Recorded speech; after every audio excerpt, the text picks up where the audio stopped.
So I'm going to quickly be covering some of these three species that are a problem in Washington State, PSP being the big one for you all.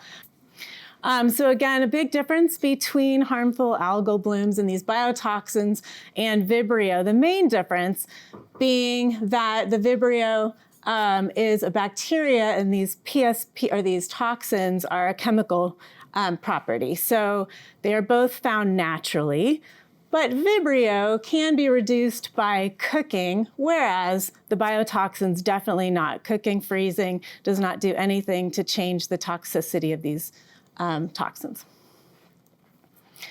Okay, so diving right in. This is the one that I could not get a sample of, so here you go. It's a beautiful picture by Jan Rines. These are dinoflagellate species.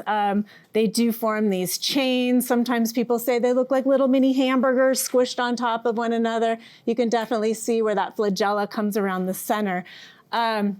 So these are the ones, they create powerful saxitoxins that can accumulate in shellfish like this and in the tissues. And this is the one folks who've been affected by, again, like, doesn't matter if you swim through the water and you swallow a lot of these biotoxins, you have to be a filter feeder and accumulate those toxins in the tissue. And then they have to be eaten by a human or marine mammal or bird to come up with these symptoms. So folks that have been affected by them, this is the one that will make your lips and your fingers feel tingly at first. It affects the muscles in your chest and your abdomen to the point where you can't breathe and go into a coma, and some people can die within very short periods of time. So it's definitely not something to mess around with. These are tested at the lab using most often the mouse bioassay and RBA at the Sitka lab, and the limit is 80 micrograms of saxitoxin. So the next one that I think is under this scope is Pseudonycha. It's a diatom species.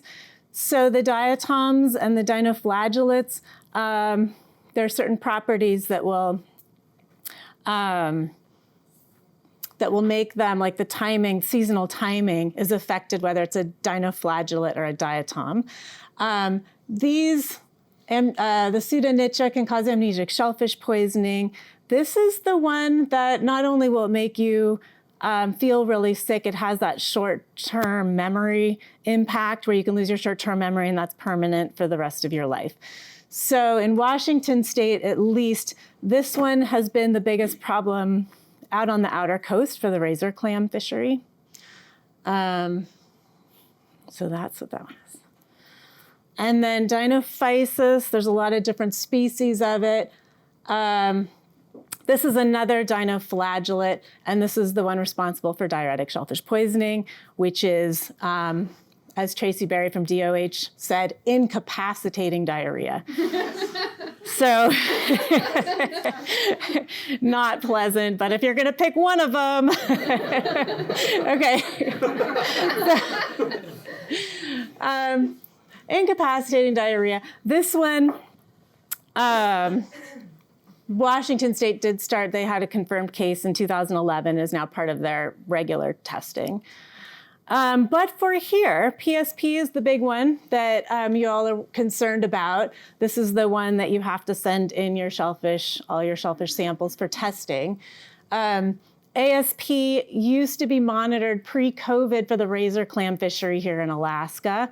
There were never really any positive hits from it. And after COVID, that fishery kind of hasn't come back. And so it is not sampled for regularly. However, there's surveillance testing. So the samples that you submit to DEC, is that every once in a while, batches of 20 go in there and they get screened just to make sure that this isn't a problem, and it hasn't been a problem. So we'll talk a little bit more about these cells, but you can have tremendous blooms of these, and it doesn't mean that they're producing their biotoxin. So it depends on factors like they're finding nutrients in the water, things like copper and iron, and a certain combination of these water chemistry factors that will help produce the toxin.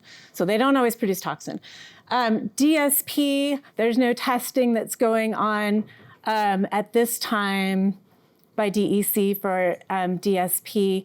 Patrice is getting the equipment in the lab set up, should this be a problem in the future, and surveillance testing may start at that point just to screen the samples and make sure it's not a problem. Okay. But at this time, there's no testing for DSP. So bottom line is that commercially tested shellfish are all safe to eat. And the way we go about that in Alaska is sustained monitoring and this pre-harvest lot testing of shellfish meat. And that is the only proven way to mitigate against these HABs.